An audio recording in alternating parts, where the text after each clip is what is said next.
generan, bueno, delta sería el caso en el que necesiten comparar la amplitud de un punto con otro, o la frecuencia de un punto con otro. Menú de frecuencia, los valores principales, que son la frecuencia central y el span, y con ellos se definen, obviamente, el start, la frecuencia inicial y la frecuencia final. Este equipo permitía hasta 4,4 GHz de ancho de banda, entonces ese es más o menos el span que les permite. Obviamente que a mayor span van a tener menos chances de ver señales más pequeñas, más pequeñas en frecuencia, van a perder un poco de resolución. La forma flat top, me imagino que lo vieron cuando vieron el tema de analizador de Fourier, vieron los distintos tipos de ventanas, flat top, Hanning, rectangular, exponencial.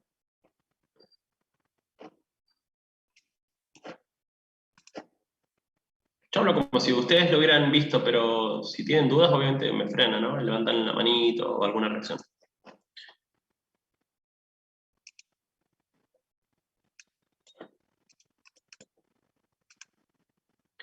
Bien, como veíamos, a menor ancho de banda de resolución, ustedes pueden distinguir mejor las señales. Acá podemos ver que todo es una cuestión de percepción y de perspectiva en la vida misma. Podemos ver que acá hay una sola señal. Si ustedes me dicen que acá adentro hay una sola señal, yo les creo. Es como no sé si alguno leyó El Principito, pero esto podría ser el elefante. No, era la víbora, pero la víbora o el sombrero. Entonces, ustedes acá pueden ver que el ancho de banda de resolución es de 100 kHz. Entonces, entre este punto y este punto hay 100 kHz. Analizando el tema del span y el tema de la frecuencia central, también pueden obtener ese valor. Este valor, este nivel de referencia es el menos 20 dBm, que se define acá. Y bueno, nosotros vamos a ver que si achican el ancho de resolución de 100 kHz a 30 kHz, había al parecer dos bandas laterales. Entonces, esa señal en realidad era una señal modulada en amplitud, una AM. Que entonces, eso también les permitiría a ustedes diseñar, no sé, supongamos un circuito receptor en base a este análisis, porque ustedes capaz que sí estaban recibiendo esta señal de 1 giga, lo más bien, pero en realidad estaban perdiendo información. Entonces, la forma de saber cómo sería el circuito que tienen que diseñar es midiendo con un inversor de espectro o con uno de Fourier. Y bueno, si ustedes quieren aún mejor información, porque acá viéndolo rápido no se sabe dónde está exactamente ese punto ni ese punto, entonces ustedes pueden aún achicar un poco más el ancho de banda de resolución y cuando ya detectan esta medición, cuando ya detectan dónde está la información que ustedes necesitan, obviamente el siguiente paso sería achicar el span y obtener un poco más de información sobre esa señal, ya que acá el span de 2 MHz para esa señal que entra en 200K no haría falta.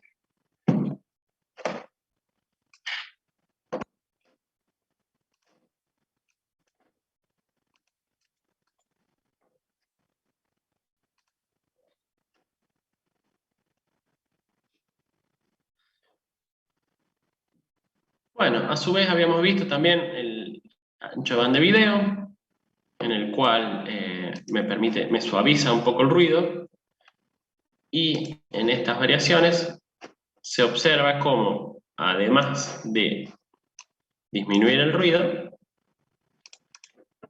nosotros encontramos que capaz que acá, en estos dos puntitos, haya información útil. Entonces nosotros, en este caso, deberíamos de diseñar un circuito, diseñar un equipo receptor que llegue mucho más abajo que esos menos 120 dBm en sensibilidad.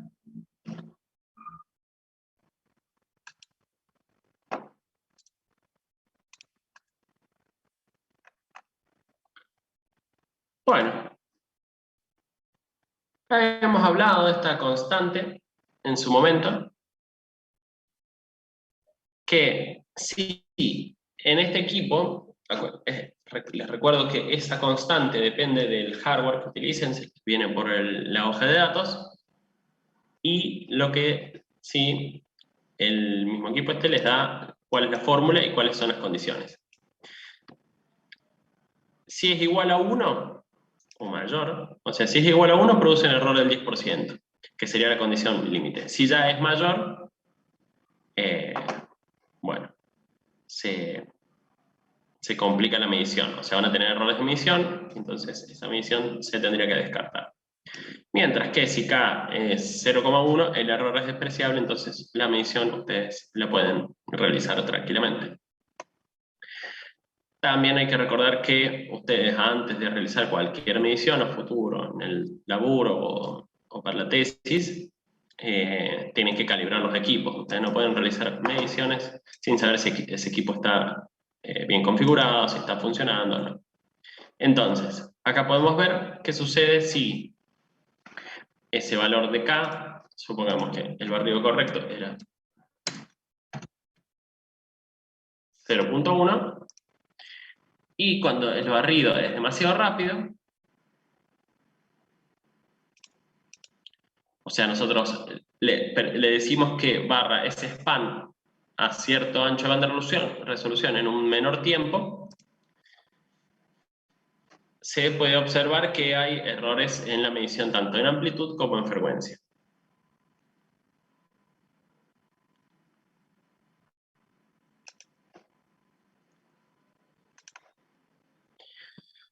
A su vez, hay un modo que se llama modo de span cero, que habíamos dicho en su momento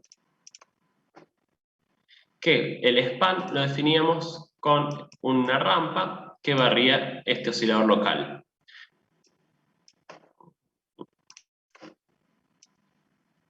Esa rampa entonces me definía el valor inicial del span y el valor final. Claro, si en el caso de que yo decida no barrer, ese modo es de span cero. Entonces, lo que se ve en el circuito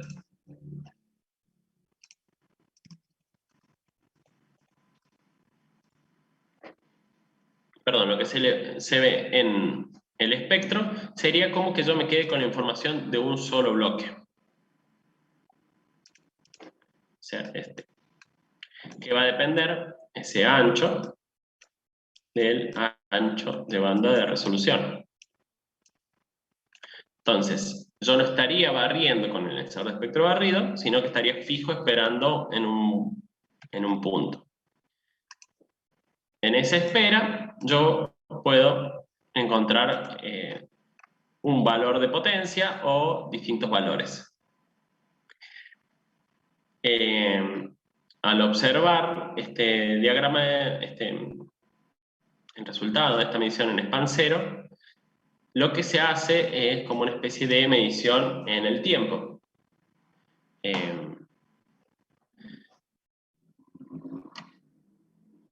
Eso. Usted estaría midiendo potencia en ese tiempo y me permite a mí medir, por ejemplo, el valor de una portadora o, por ejemplo, que me están transmitiendo en cierta frecuencia o si estoy midiendo cuánto irradia una antena y solo necesito saber en un punto de frecuencia, se utiliza el span cero. Acá la interfaz de este software, la interfaz de este instrumento, me plantea el tema de la M versus tiempo y a su vez en paralelo el ploteo en el espectro. ¿Cuáles son los usos de este método? Se usa para medir ruido y las mediciones similares al ruido, donde el ancho de banda del ruido es mucho mayor al ancho de banda de resolución.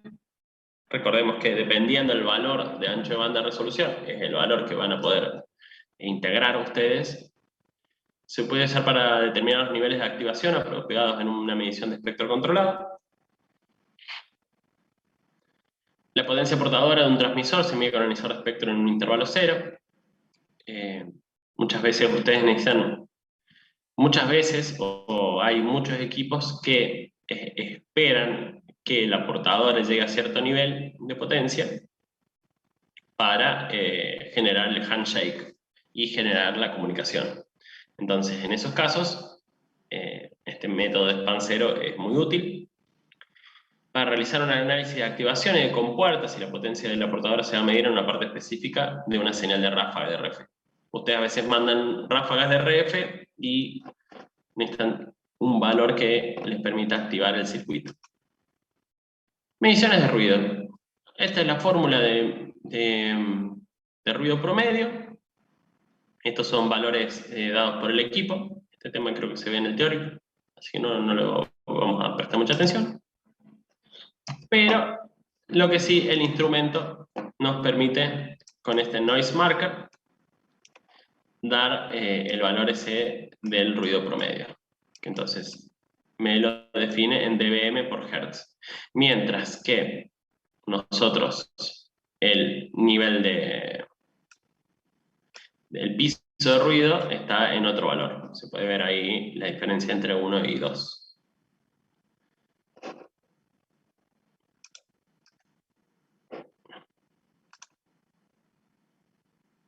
Y bueno, este era otro detalle que habíamos visto en la otra clase, que ustedes al variar el ancho de banda de resolución tienen distintos pisos de ruido. Y creo...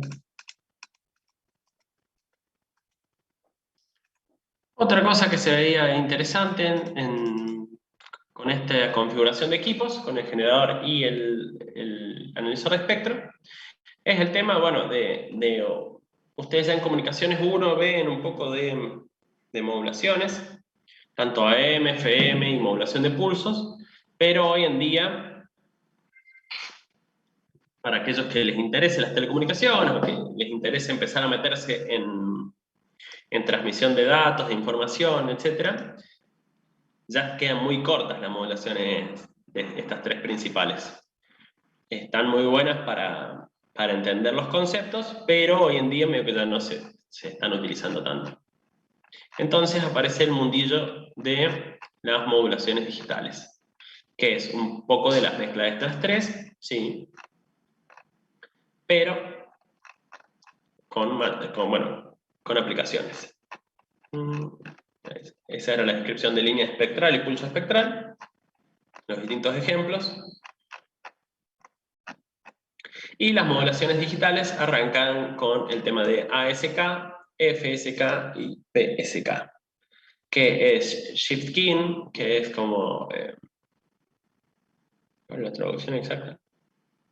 Nosotros las vimos en comunicaciones. Ah, bien, ¿se llegan a ver? Genial. Bueno, entonces, esta era una especie de repaso para observar esas modulaciones, ese tipo de transmisión de información en el analizador de espectro. Entonces, ustedes con este equipo tienen la posibilidad de ver cómo se vería en el espectro esa información. Este creo que es ASK. Y los equipos, los analizadores de espectros digitales, ya desarrollan el tema de la demodulación, y entonces ustedes les permiten observar los datos. Bueno, esto es el análisis de cuadratura.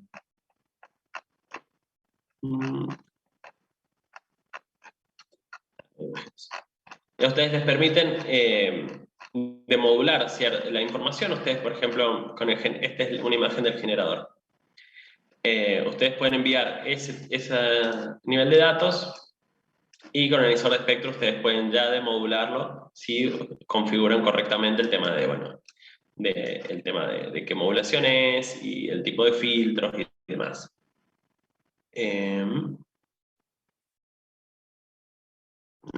Eso.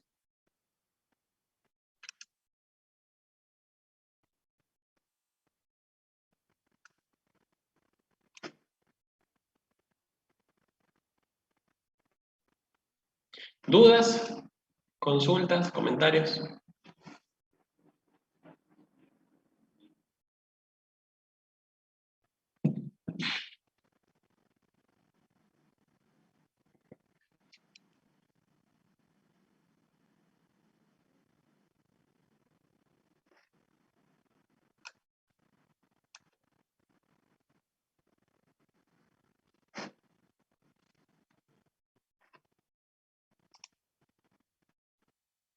No, profe, todo bastante claro.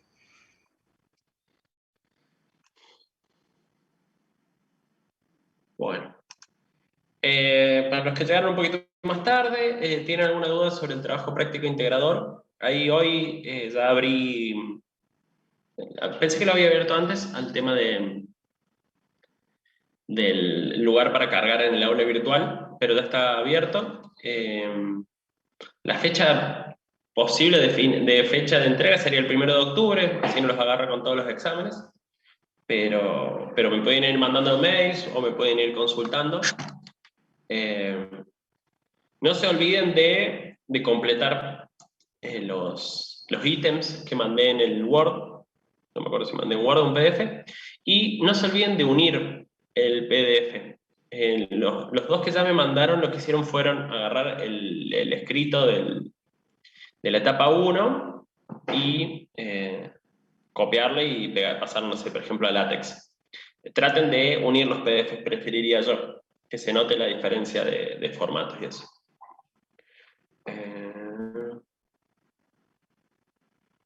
Eso.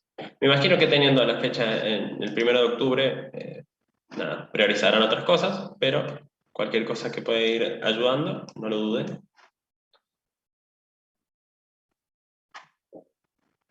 Y bueno, recordarles que, a ver si quedó bien, esta quedó eso guardado, que la evaluación de analizador de espectro barrido sería el martes que viene, misma modalidad de siempre, y que ese martes no va a haber clases. Así que nos veríamos así en el 21. Creo que largaríamos con el analizador lógico.